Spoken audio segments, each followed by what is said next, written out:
What's packing, party people, cheeseheads, and others who might be partaking this evening in some sports talk radio? I'm your host, Guy Child the First. Welcome back to another episode of the What's Packing Sports Show, joined by my wonderful co-host, Tom from the Green Bay House. Round of applause for him and that amazing organization. I finally got a chance to read that article, man, that was posted in conjunction to that big announcement you had dedicating the house. It was right to like some families or something, like a family for. Oh, you did read that article.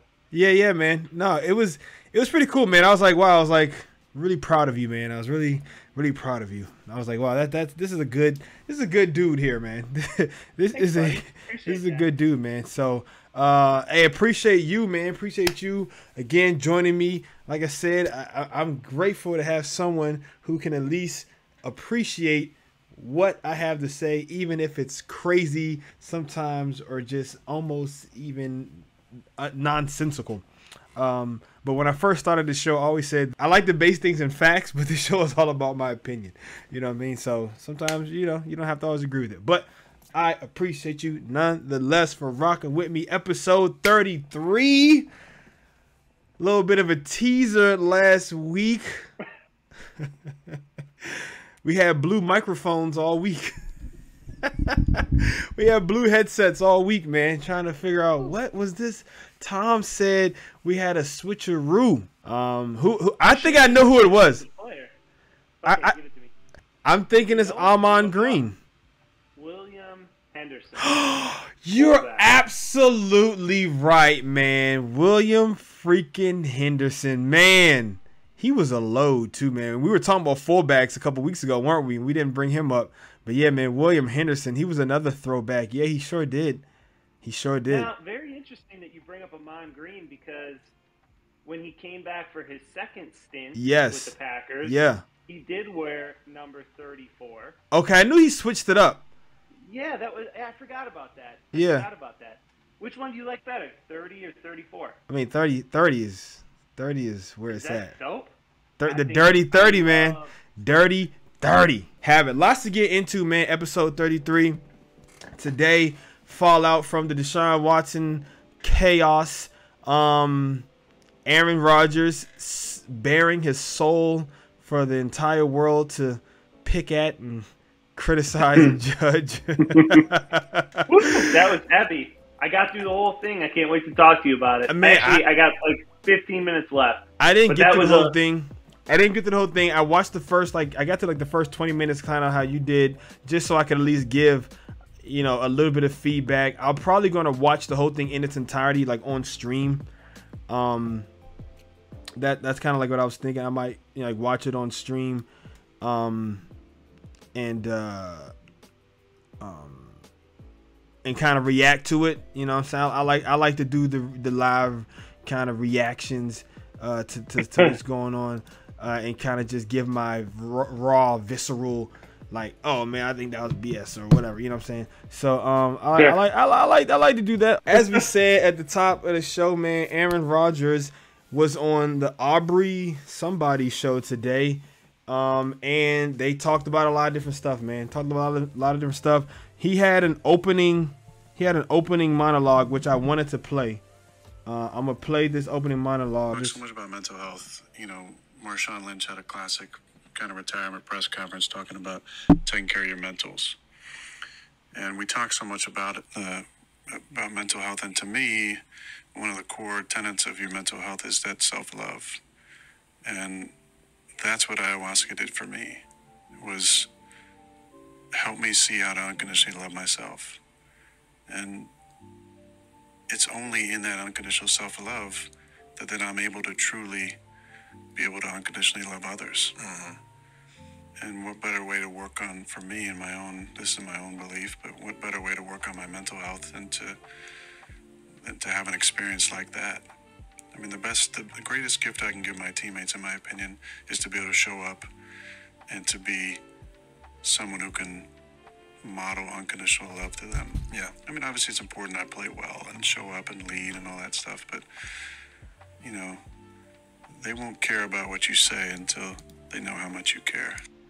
For those of you who don't know, okay, man, so, I mean, some heavy stuff right there, right from the jump, and I found that to be, honestly, I found it to be poignant, and I found it to be well said, and I found it to be very insightful, and I found it to paint this one picture very beautifully that he wants to paint, and I feel like that it definitely sort of laid the groundwork for what you probably got into. And you know what, honestly, after listening to that first opening monologue, I had to ask myself, and this may be kind of like a weird, cynical question, but it's like, do you need a certain level of toxicness or whatever you want to call it or imbalance, maybe, you know, to be great?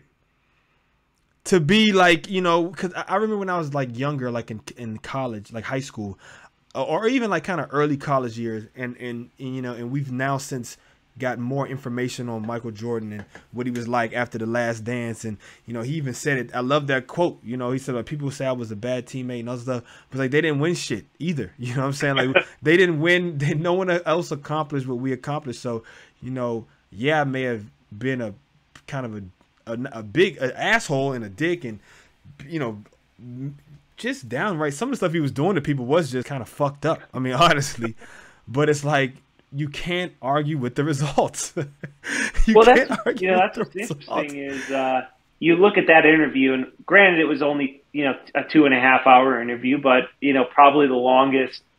You know, I think a lot of people would sit down and watch Aaron Rodgers speak if they were going to be honest at one time. He had a good one with Bon Iver.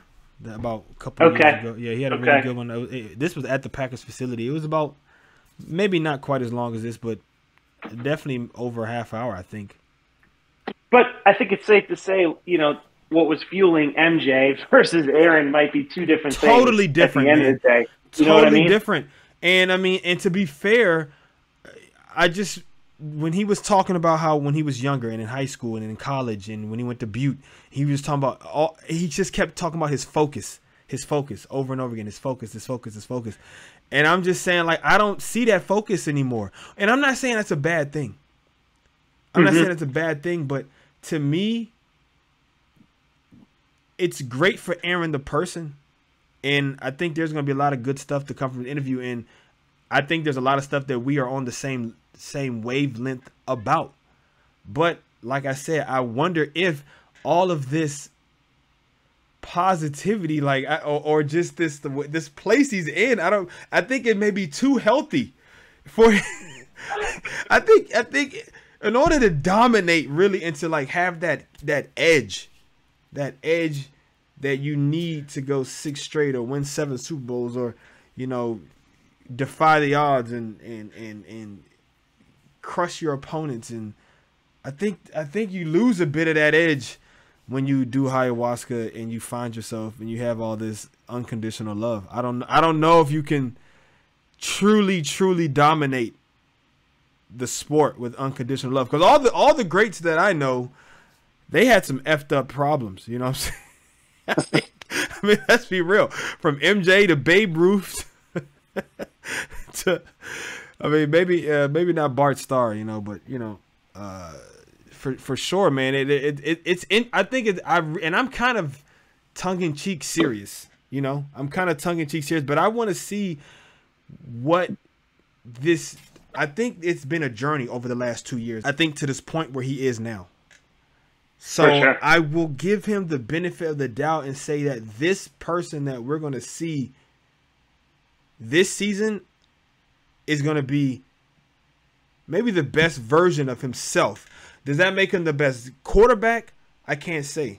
But the fact that even he's like ready to start healing with his family and all that kind of stuff, I feel like that could, on some deep psychological stuff, and I'm sure he got very vulnerable and open, and I can't wait to hear it. I'm sure there's probably some things he still didn't say that he just was thinking about, and you could probably see that. So it's like, as hard and critical as I am as Aaron Rodgers, at the end of the day, I am a diehard Packers fan. I love this team. I love everyone on this team. And when the season gets rolling, I'll be critical, but I mean, of course, I'm gonna root for this dude, and I'm gonna believe again when he has some amazing game, and they're 7-0 and 10-0. It's like, but I try to just tamper my expectations because I have been let down too much.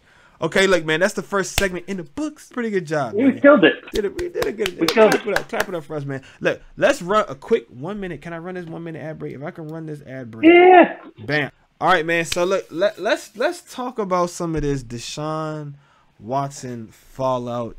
The ruling was officially handed down today. 6 games, or was it yesterday?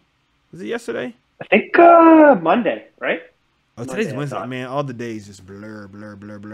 So yeah, I think it was Monday, and there was heavy backlash, man. Some people were saying it wasn't long enough. Some people, of course, are bringing up the Calvin Ridley. I mean, some people are saying, I mean, and no one's happy. I mean, it seems you can't please everybody with these sorts of things.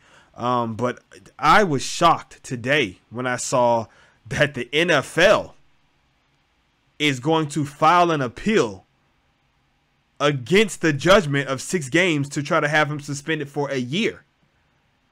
Well, and then the NFLPA said that they're going to sue the NFL for trying to appeal. This is the game. Judgment. This is the game. So what's going to happen is this judgment is going to go. This appeal is going to go right back down to Roger Goodell. Really, all that this did was it really.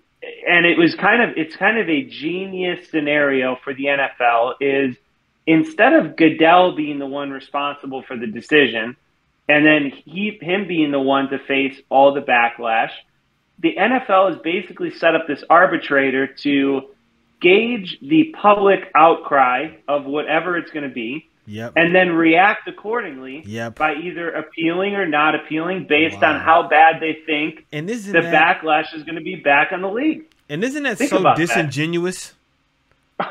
Big time. Isn't it so? It's like they really don't give a fuck about anybody or anything except for that bottom line, man. Sue Robinson, God bless her soul. I don't know who she is. I don't know where she comes from. I don't know what her background is. But she said the basis of her decision, being the 6-game suspension, was based on Goodell's previous rulings. Records, yeah. So right? There you go. You have yourself to blame. Even though he tried to dodge that bullet, it still found his ass, his Weasley ass. Yeah.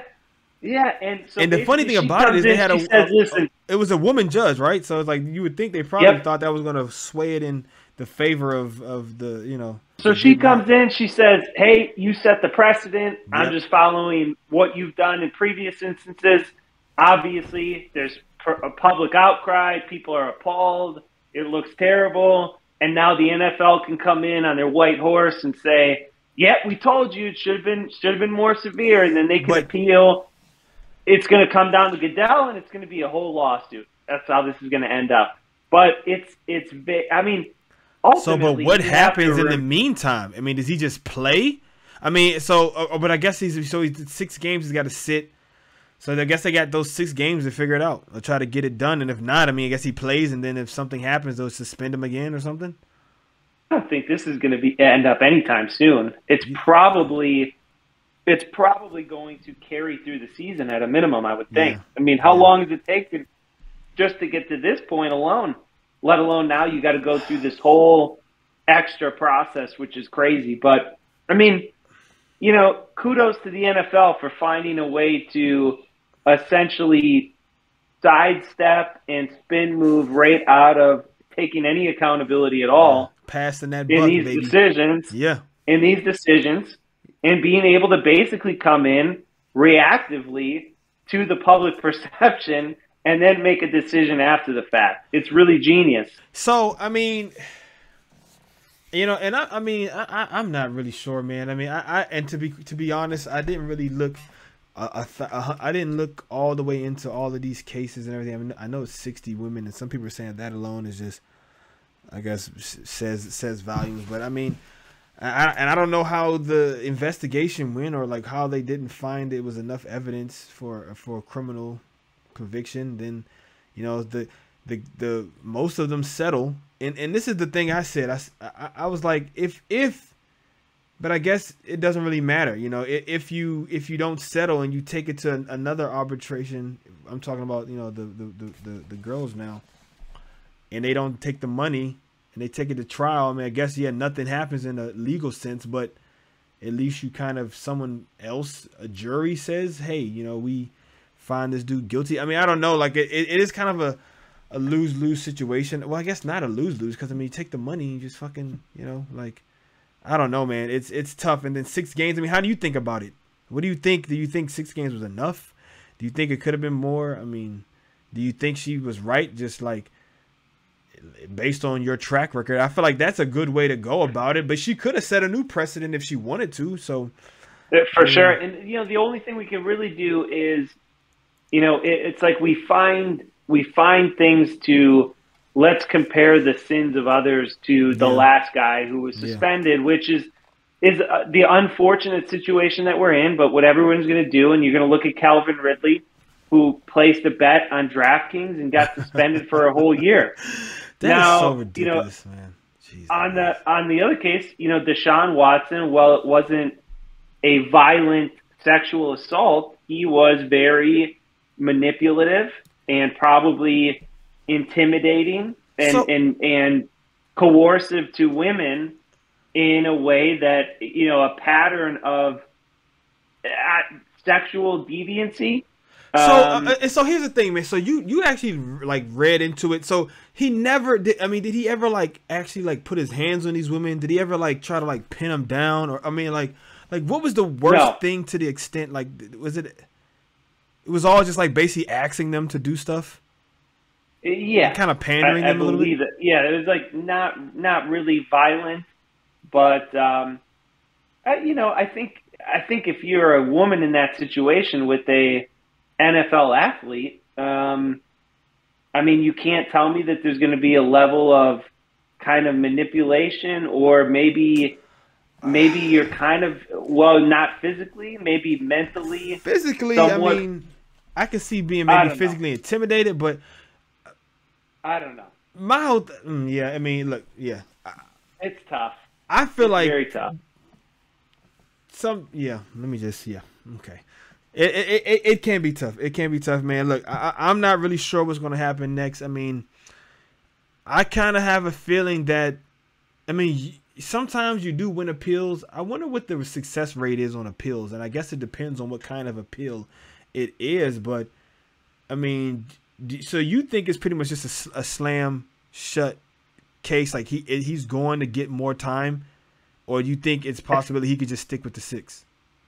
I think he's going to get more time, and then what's going to happen is the Players Association is going to come in, file another appeal, and they're going to sue the NFL, and it's going to go to court. And so this is going to be a long, drawn-out process. It's not going to end anytime soon. Goddamn. And this is just the beginning.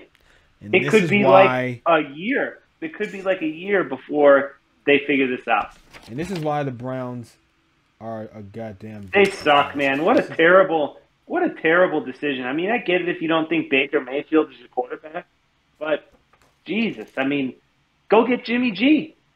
Go get Jimmy G. And bring him into that team. Yeah, man, Jimmy G. I mean, shit. I mean, Tyrod Taylor. I think would. I mean, they already had Tyrod one time around. I mean, Jimmy G, I mean, yeah, I think Jimmy G, I honestly said that Jimmy G I thought was the best guy on the market because he didn't come with any of this baggage. You know, he's a winner. And, I mean, he's kind of got a pretty good resume, honestly. So, speaking of Jimmy G, he hasn't been signed yet, but somebody who did get signed, Kyler Baby Yoda Murray, signed his mega deal. Finally. Mega deal. Mega millions, baby. If you're the next man up, you're going to get paid mega millions. That's it. And I think that you should if you've earned it. And I don't know for sure if Kyler Murray earned it, but, you know, he's young, he's talented, he's gifted, he's accurate. He has a history for falling apart in the back half of the season. Yeah, so for a long time. For my money, we already know I would have traded Aaron Rodgers. So, you know, Kyler Murray is not above being traded. Okay, so, but I would say, I mean, he's got a more impressive skill set, I think, than Aaron Rodgers had. You know, even in his prime, his ability, he's more accurate and he's more dynamic with his feet. So there is that.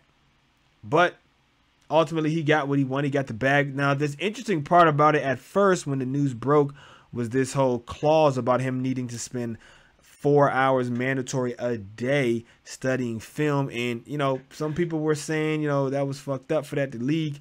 You know, what is this about?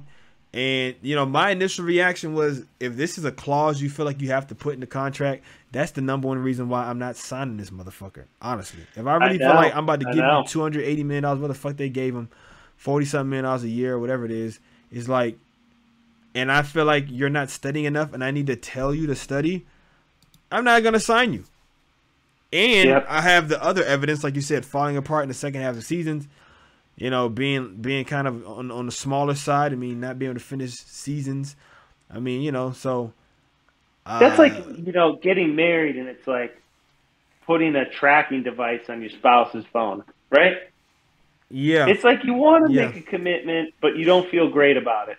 Yeah. That's what that kind of reminds me of. This whole Kyler Murray thing is like they kind of, you know, they kind of had to, they didn't want to, and now they when you throw something like that in the contract, it's just like it brings the distrust to the surface of that relationship, which is not good. But it needed to be done. Maybe not in this way, but it needed to be done. And we talked about this with Aaron Rodgers and Clemens, you know what I'm saying? And he even talked about complacency. He said he never got a chance to get complacent when he was younger because of his focus on being the best and showing it, getting on Rivals, the top 100, and then impressing Tedford and this and that, and then Clemens. And so it's like, I think the modern day athlete is nowhere near as focused on average as they used to be. They're not just focused on football in the playbook. They're streaming and they're doing commercials and they're getting brand deals and they're in business meetings trying to, you know, get more marketing, and they got to go to marketing meetings. They got to talk to their publicists. They got to all this shit. And it's like everybody's got a little bit of this. Not even just the Kyler Murrays, but the Kyler Murrays especially got this. And I'm not saying guys back in the day didn't slack off and shit like that. Of course they did. They had parties. I mean, Joe Namath, I mean, guys were coming to practice drunk and shit. But that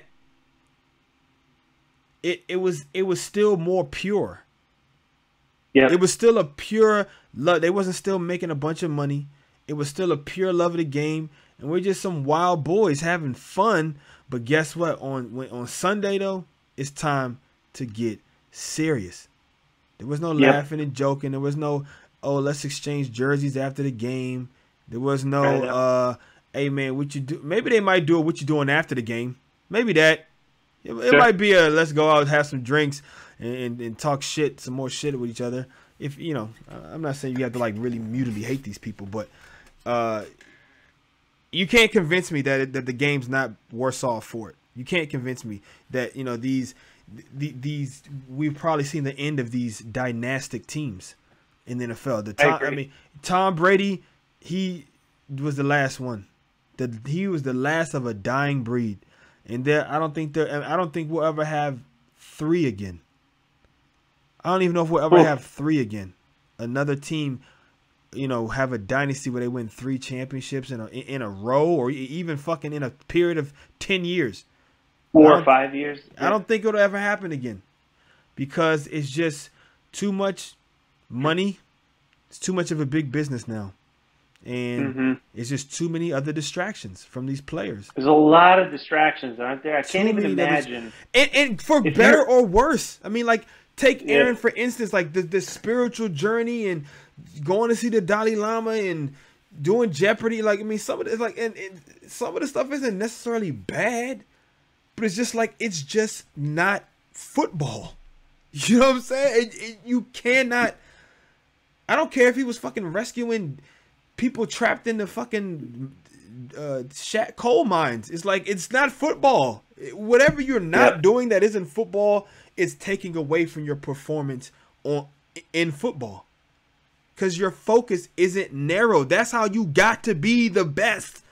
He ended up like falling apart with his family, but if it wasn't for that stern, rigid person who ended up you hating for a period of time because you're so different from me now, he made you the man you are today. You owe everything to him. Mm-hmm. And you owe everything to that philosophy. So try to remember that it, as much as you don't like it, some of it is good for you. Yep. So quarterbacks, man, can't win with them. Can't win without them. But you gotta pay him. But you gotta fucking pay him. And Lamar Jackson is next. If he'll just get his ass to the negotiation table. Yeah, we'll see. His mama. Yeah, Mama don't always know best. Mama don't always know best, Lamar. Somebody needs to get in his ear and tell him, Mama don't always know. Tell Mama step aside. You should get homeboy Drew Rosenhaus on the phone. Oh shit, Drew Rosenhaus have him getting $60 million a year. Deal would be done right now. Drew Rosenhaus, man. I want to see his MTV cribs. Okay, look. Any more news from around the league? Any more topics we want to discuss? Any more interesting tidbits or stories for you? I don't think so. I did get some interesting tidbits from inside the fence. Ooh, yeah. Inside the Packers fence. training camp, if we want to segue into. Yeah, man. Let's tit all up in those bits. I love me some inside the fence tidbits. Let's go ahead. Drop it on us, Tom. What you got for us, man? I'm hearing the defense is really flying around. Mm-hmm. In fact, let me just see what the exact quote was. Ooh, yeah. Give me some exact. I keep putting this fucking bottle in front of the camera. So here's what I said. I'm not going to reveal the source. I don't want to quote, inside personal quote. But I just said, I was curious the other day. This was on Monday. And I just said, hey, how's Jordan Love looking so far at camp? Because he's a guy that, you always see Aaron bombing balls down to the net, all this shit. You never see anything on Jordan Love and never hear anything about him. And the response looked horrible, much like the whole offense. But outside of today, I liked how he's looked. Yeah. Ripping it a lot more. That comes from a confidence thing, which is good. That was encouraging. I heard today, or I think it was today or yesterday, he made a hell of a throw to Dobbs in the end zone, corner end zone, to end the practice, like a tiptoe catch in the corner of the end zone. That is a player that I'm very excited about what I'm hearing, Dobbs. And we kind of, I feel like I cannot wait to like the end of the year or middle of the year to kind of see where our superlatives were right and wrong. And I'm already thinking that we fucked up by not putting Dobbs on this list anywhere. Now, there's a video of him scorching Eric Scorch. Scorching! And when I saw that, did you call him Eric Scorch? Yeah, I did. No, I think I said Scorch. I don't know. I screwed it up. But I meant honestly, Eric he's fast. So, I mean, he's blazing fast. So, I mean, that's not a bad Eric Scorch, but you don't want to get scorched. No, he by 3 yards, and the throw wasn't even that great. The throw was a little bit. It was back shoulder, but it was a little bit. He had to slow down and make an adjustment, and he still had Stokes by 2 yards. Yeah, that's a great release. Quick feet. I mean, the burst. Fast. So, I mean, I don't know what he ran in the combine, but I was like, yeah, I mean, that's going to happen. I mean, everybody gets beat sometimes, but it's like you when you see that, it's like, oh, yeah, it's an attention grabber. It's an attention grabber. It puts people on notice. But like you said, overall, though, defense, I heard, has been slaughtering it. I mean, they've been winning the day. Soon as pads came on, it was defense stole the day. First day of pads, I heard defense stole the day. I heard Devontae Wyatt was looking like a riot, man. He was causing a riot in the trenches all over the place. Jerron Reed, I heard, was moving the pill. Yep. I heard that Gary probably would have had 5 or 6 sacks if it wasn't for, you can't touch the quarterback. Interceptions all over the place. Interceptions getting dropped. Interceptions getting caught. So, every time I hear Rashawn Gary come up, I keep the phrase keeps circulating. Defensive Player of the Year. It's come up multiple times. That's what I said. It's come up multiple times. This guy is just the leader of the defense in an unbelievable way. That's what I was saying. This defense is, assuming they can stay healthy. Gary, man. You got to really be excited about. I mean, fucking get it, Coons! Okay. Now let's rewind 1 year. Let's rewind 1 year for just a second. Going into last season, you had no Devondre Campbell. No Devondre Campbell. You had no Rasul Douglas. No Rasul Douglas. You had Eric Stokes, rookie. Didn't know what he was. You had a Rashawn Gary that was still 2 years in. Didn't know what he was going to be. First opportunity to show us what you can do. Now, flash forward just 1 year going into camp. You've got an all-pro linebacker signed on a 5-year extension. You've got a edge rusher who's being chattered about as a Defensive Player of the Year candidate. You've got Rasul Douglas, whom Aaron Rodgers said is one of the smartest players he's ever played with. Yeah, I get that. Similar to a Charles Woodson-esque type player. Yeah. No, You've got Eric Stokes, who emerged as a possible Rookie of the Year candidate, although I don't know if he ever was. No. And a Jair Alexander coming back fresh off although he did leave practice the other day with some tightness, which was not encouraging. But think about the turnaround of events. And then, two very promising draft picks, which still are kind of like in the shadows of everything else that's, come out of this defense so far. But I heard why it was popping though. I heard why it was popping those pads, man. I heard he was flashing in those pads. I saw something that said he was looking good, man. So I'm just they're making it tough on the offense for sure. That's what we need. That's what we need. That is what we need. But at the same time, I'll tell you what, this can't be good for Christian Watson. I don't care what you say. No. When it comes to him and Dobbs trying to fight out, battle, jockeying for position, I don't hear a ton about Allen Lazard, although Aaron Rodgers speaks highly of him. But the way that it's seeming right now, could you not see a Lazard-Dobbs 1-2 with a slot of Randall Cobb, or Amari Rodgers seems to be making some nice plays too, although it also seems like he's having a hell of a time in the special teams game, which is tough. It seems like they have no answer for the punt return game at this point. Okay.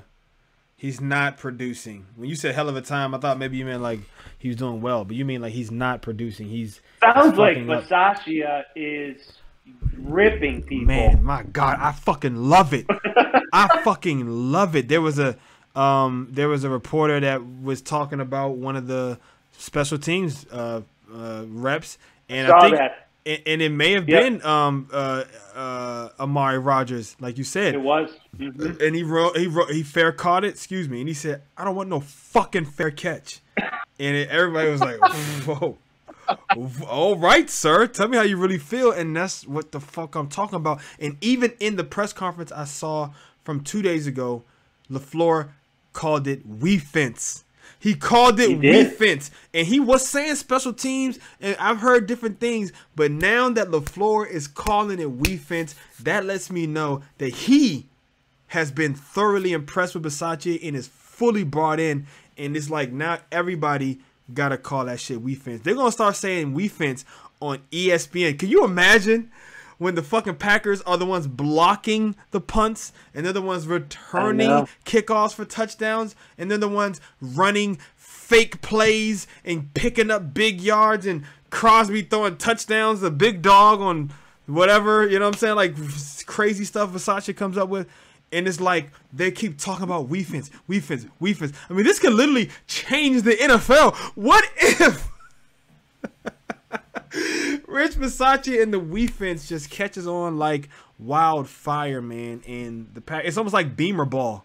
But you're not a college he's been guy. Saying this shit. I'm sure he's been saying this. Yeah, shit but he's for never years. been saying it with the Packers. It's different when you got a you're right. 4-time MVP and a fucking team that's been to 3 fucking playoffs in a row and 13 wins in a row. And the Vince Lombardi Trophy in Titletown and 13 championships. It's a little bit different. The words, everything you says has a special little filter on it that makes it look a little bit shinier and sound a little bit more intelligent. Like, oh, defense. Yep. That really does sounds intelligent. Sounds like he's on to something there. And, you know, I think you were on to something, man, when you said that he might be the biggest key addition. Maybe. You know, I think at the end of the day, they're going to have to improve. There's one thing to scream and yell. It's another thing to put it together on the field. You got a new punter. You've got new returners, special team personnel. I don't know what's going to happen with Crosby this year. So it's going to be an uphill battle. It's not going to be an easy situation for Bisaccia to come in here and make this a top even 20 special teams unit in the first year. So I don't know, He's got a lot of work ahead. I think he's going to do it. I don't know what it is, but whatever it is, I think we'll be satisfied. And not just okay, all right, you did it. We'll be like, man, wow, okay, this is like this is what having a special Wii fence is about. Like, I almost did it. It's got to take some time. It's going to take some unconditioning. You got to unlearn all of that stuff we've learned about special teams. Wasn't shit special about it. But we fence, we can do this, Packers. Now we got some more. I think we got some more info on Bakhtiari since last Wednesday. I saw him and Rodgers was rocking in that fucking thing. I'm like, should he be rocking in that goddamn cart like that? Jumping around like he looks pretty good. But apparently another secret knee surgery that we never knew about. Did we talk about that last week? I feel like that just came out in the last week. There wasn't a fourth one, right? Not a fourth one. Yeah, the third one was at some undisclosed point in time. Yeah. No, yeah, we talked about the third one. Yeah, we talked about the third one because LaFleur mentioned it like kind of in passing, like it wasn't big news. But here we are. So I mean, dude, at this point, we'll see. It's just like fuck it, you know, like not fuck him, but fuck it, you know, like it's like fuck that stuff, you know, like can't focus on it. We got a bunch of young guys in here that are big and physical and strong and nimble, and they're gonna get it done. I really think they're gonna get it done, man. I really think this is all about Aaron Rodgers, and I wanted to ask this question last week and I forgot to get to it, and it's like, what do you think this season is going to say about Aaron Rodgers? And I don't necessarily mean it could be a legacy thing. It could not be a legacy thing.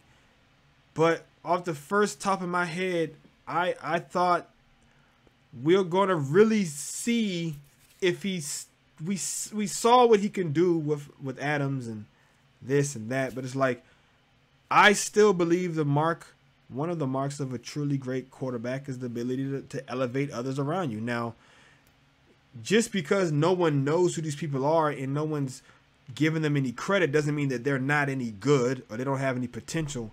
But we can clearly, you know, I think with confidence say there is a difference, right, in Adams and even, you know, a Jordy or even a Jennings. Even I don't even think they have maybe Dobbs can be like a Jennings. I don't know, because I even feel like Greg Jennings was kind of an under the radar, kind of smaller school guy. I mean, and he was just Rodgers talked about his technique and his approach was very professional and ahead of his time when he first came in, and it just seemed like Dobbs is kind of on that same track, man. Yeah, it seems like from what LaFleur said, he's kind of like a not first guy in, but he's in the facility, getting a routine, which for the younger players can be a real challenge to settle into. Yeah. If the routine, but, you know, listen, Allen Lazard's a good receiver. He was capable a lot. He made a lot of good plays last year. He made a lot of his opportunities. And if Dobbs can be a guy who has a breakout type of season, Now you're talking about two pretty legitimate wide receivers. With what if Dobbs is the number one? That's what I'm saying. What if Dobbs like, man, fuck this. I'm number one, baby. Lazard, thank you. Hold my bags. Like, you know what I'm saying? Like, come run over here and help me celebrate after I scored a touchdown. You could have a Jamar Chase-esque rookie season. I mean, what if he does? What if he does? I mean, I just think that's impressive. What I saw him do to Stokes was impressive. Plus, what I've heard, catching stuff, diving, you know, all. I mean, like you said, the work ethic, and I really love this collection of young players, from the Romeo Dobbs to the Wyatt. I mean, every time Wyatt is talking, I mean, I'm just like, man, I love the young guys they brought in. I mean, they just seem to have the right mindset.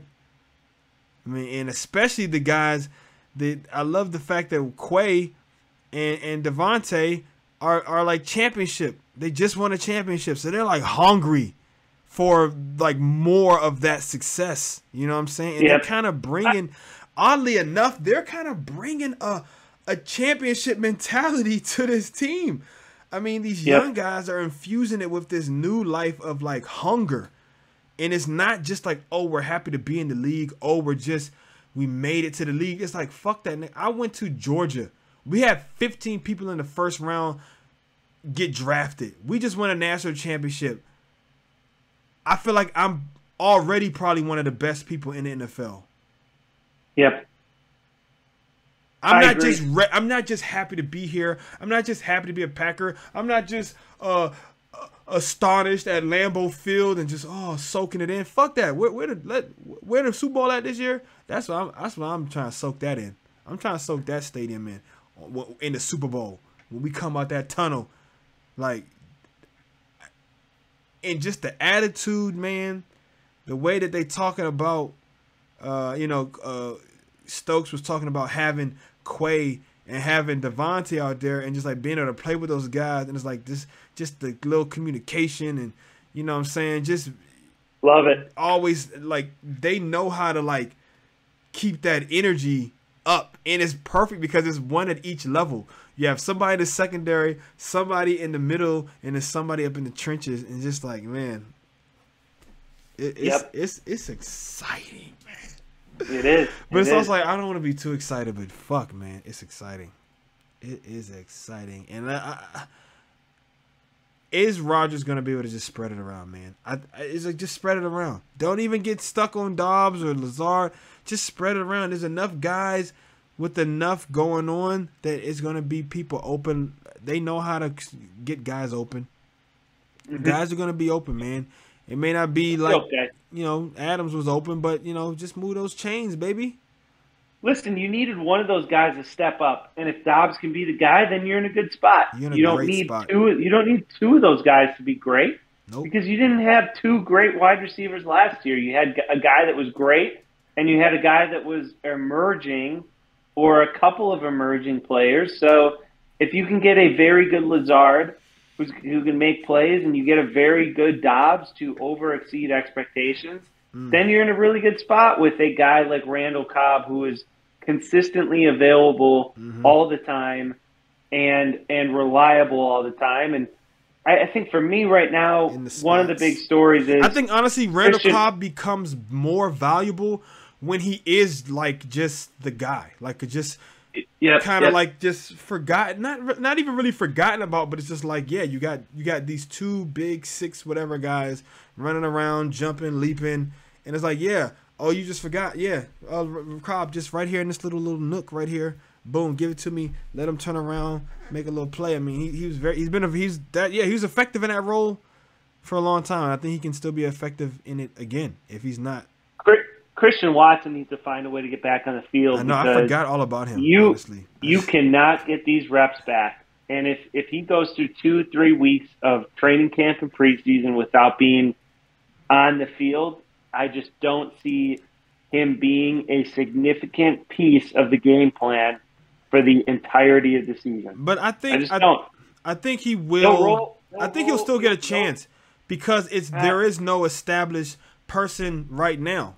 And I think it is going to be a little bit different from the past because it's not three guys ahead of you that are all veterans that all have an establishment. There's really only one guy, Lazard, and like I said, two if you want to count.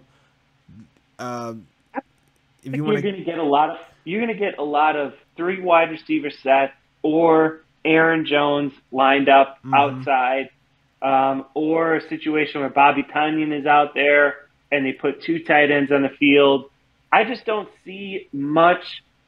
I don't see a place in the game plan for a fourth wide receiver option. I think there will always be. I think that you're going to have to. That's why it's going to be tough for a guy like But I think you're going to have to do that sometimes. Yeah, you will for sure. But it's just, I don't think that's going to be. It's not like this isn't your daddy's Mike McCarthy. Yeah, you're right about that. Yeah, you're actually right. You're right about that.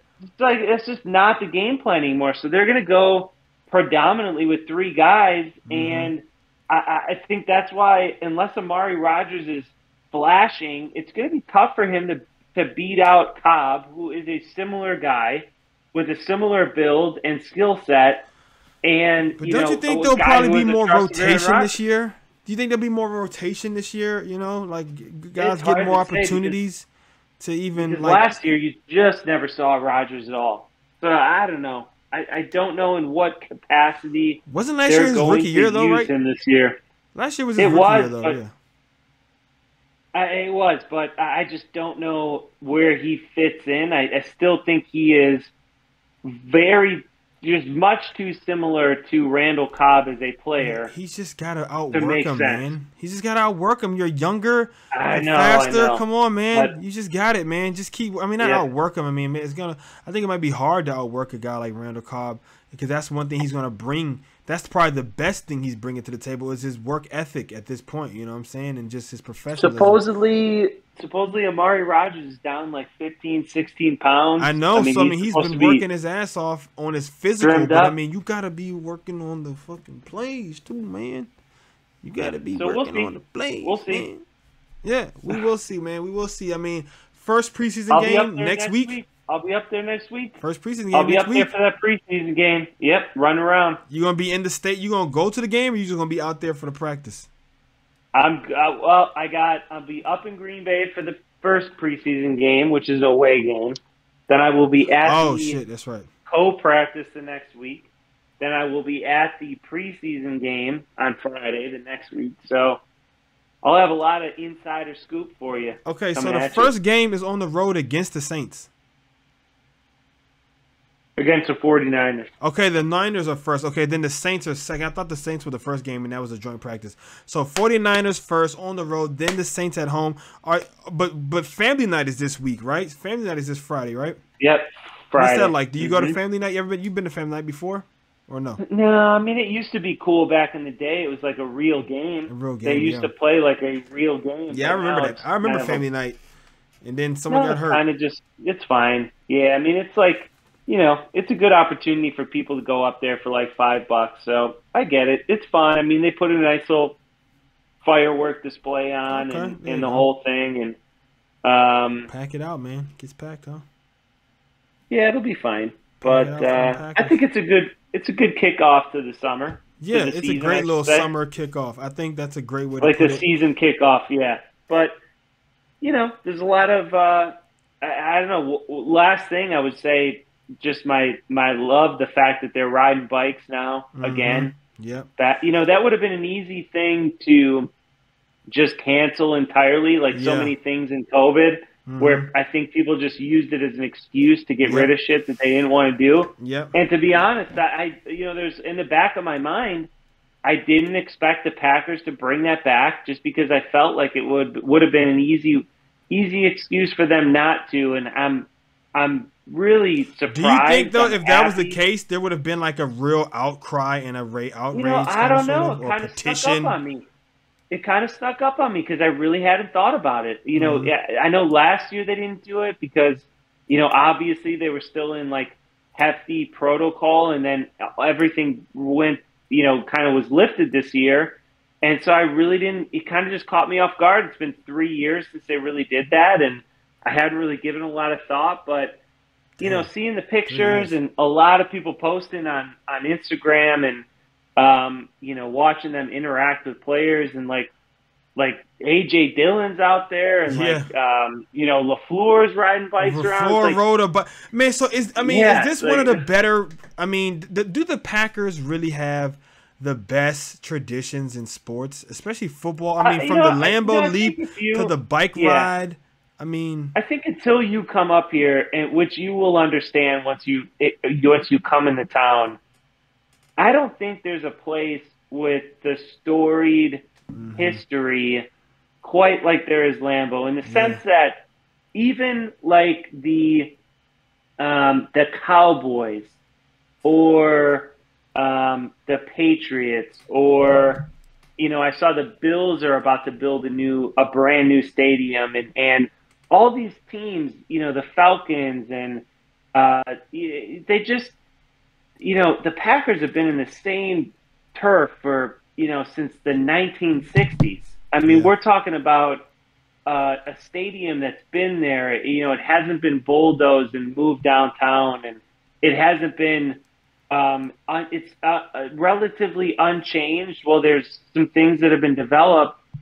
You just don't have that same history where you can come to the same place and kids can ride their bike down the street and then ride across to the practice field and you know, from the stadium. It's like there's just you know, at that whole aspect of being able to tour a place that's so historic as Lambeau Field is. You know, there's no other team that I can think of. Even the 49ers, you know, moved from Candlestick to Levi Stadium. Like teams just like you don't have that. I don't think in football there's no way. I mean, I think that the next closest venues would be like, you know, the Garden, Fenway, right? the Garden, and basketball would probably be the only one, and then Fenway and not even Yankee Stadium. I didn't say Yankee because I know they moved, but I was going to say Wrigley Field is still the original, right? Wrigley Field for the Cubs. This is actually a great topic for next week if we wanted to do the most hallowed grounds event. I think that would be I think that is a great topic because we have one last topic, and it's a kind of a little segue talking about other teams because as we teased, there was a list dropped of the most valuable NFL franchises in 2022, and let's go ahead and rattle off the top 10 real quick, okay? At number 10, and we know this because they just sold, right? Didn't the Denver Broncos just sell for $4.65 billion? Coming at number 10, little surprise right there, but hey, it is what it is. Denver Broncos. Philadelphia Eagles coming in at number 9 at $4.7 billion. Number 8, this might be a surprise the most, but I can tell you what, living here, this is one of the most dedicated, rabid, strong fan bases, and this team has a lot of history, a lot of success, and the Washington Commanders at $4.78 billion, just ahead of their division rivals, the Eagles. Number 7, this was a really big surprise to me. The New York Jets, Jets, Jets, valued at $4.8 billion at number 7. This one's going to sting a little bit at number 6 with the Chicago Bears. At number 6, the Bears worth $5 billion, man. $5 billion.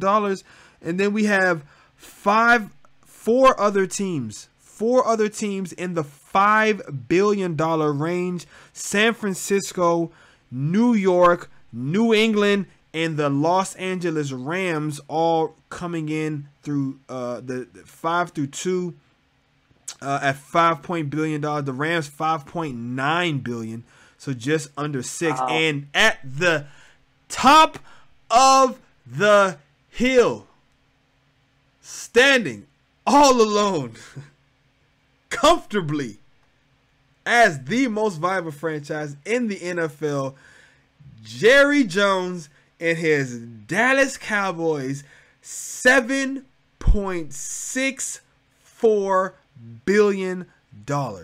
7.6. So that's a whole billion clean over the next team, plus some. Now, for our lovable Green Bay Packers, we find them nestled right there inside the top 15 at 14, worth $4.19 billion. Not bad for small town Green Bay to be sitting up there with the big boys in these major markets. Yeah, I don't know if there were too many surprises. I think the takeaway from me was like, even if you're the shittiest team for decades, you're still worth a lot of money. Like, if you're in the right market and you have the right sort of history. I mean, the Jets for what it's worth, you know, they got the Joe Namath and they do have the market. You know, like the market, New York, anything in New York is going to be big. But the Bears suck. The Bears are ass water, and they're the 5th richest team. I mean, the 5th most valuable team. Yeah, you're right. And it just goes to show you the brand of the NFL is so strong. The league is so strong that even the Browns are worth billions of dollars. Yeah, I mean, okay. So the least valuable franchise, right? I'm sorry to cut you off, but since you brought it Cardinals? Up. No. This might be a little bit of a surprise. It's actually the Cincinnati Bengals. Okay, that's right. That is a little bit of a surprise. $2.8 billion. 2.8.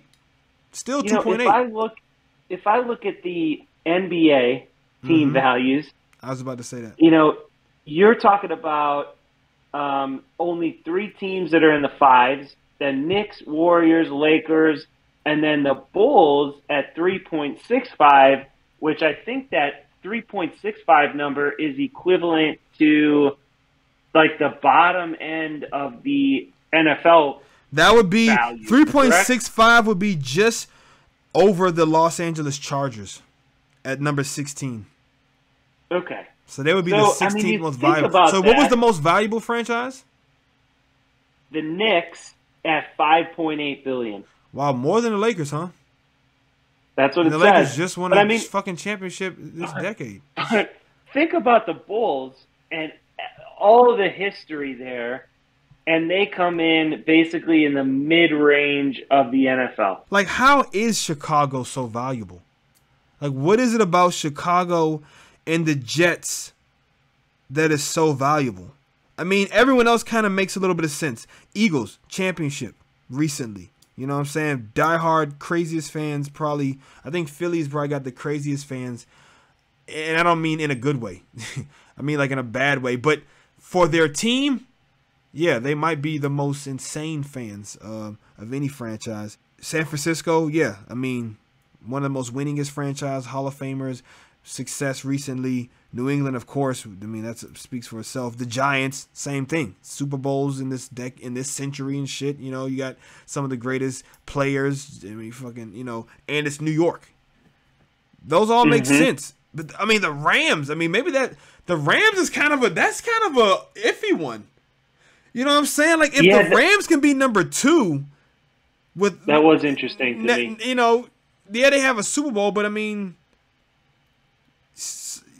I just feel like like you said, they've been the most transient team. They've had a home. I mean, it's like the fucking Raiders aren't up there, you know? So that's kind of interesting. The Rams be number at 5.9. I wonder if that's to do with the new stadium they just built, maybe?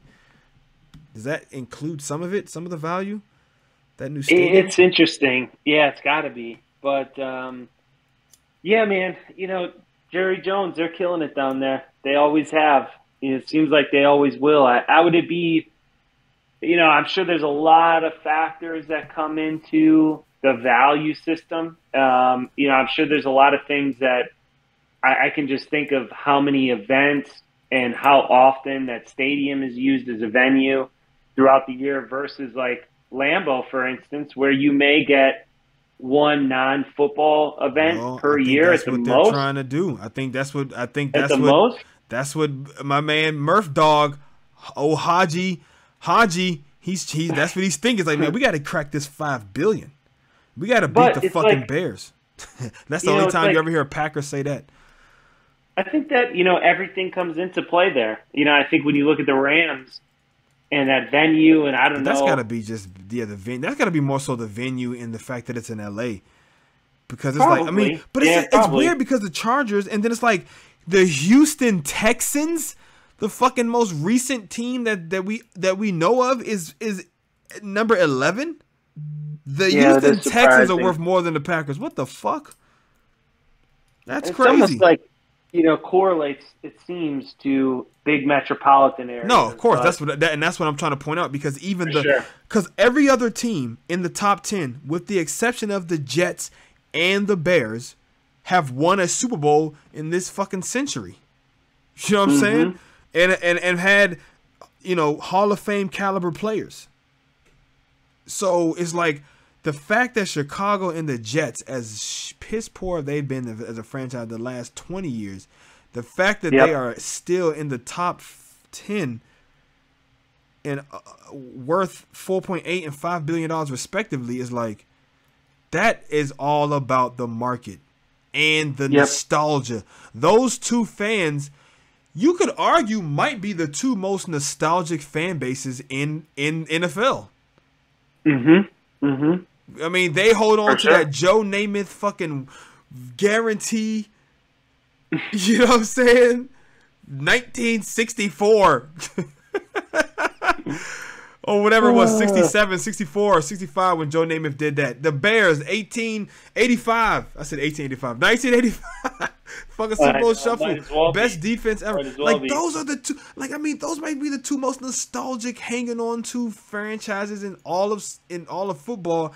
And that nostalgia and the fact that they're in two of the biggest markets in the world with Chicago and New York is what makes them so valuable. Woo. All right, ladies and gentlemen, that's it for another show in the books. I wish I had a book. I could close it. Got another show in the books, man. Episode 33. Good one. Good one. It's a keeper. No ayahuasca, but we still found out something. I think we still had a pretty good journey. We did. It was a good journey. I learned a lot. Learned a lot, man. Learned a lot, love a lot. Maybe that'll be like our new tagline. Learn a lot, love a lot. What's packing? Nah, man, screw that. It's the What's Packing Party, the best packing party on the damn internet. I am your host, Godchild the First. That is Tom from the Green Bay house. Until the next show, go pack, go. There you go. Let's get the close up on that fresh patch. And remember, even though they're worth $5 billion and they have those cool all orange uniforms, the Bears still suck. And don't you ever forget it, Chicago.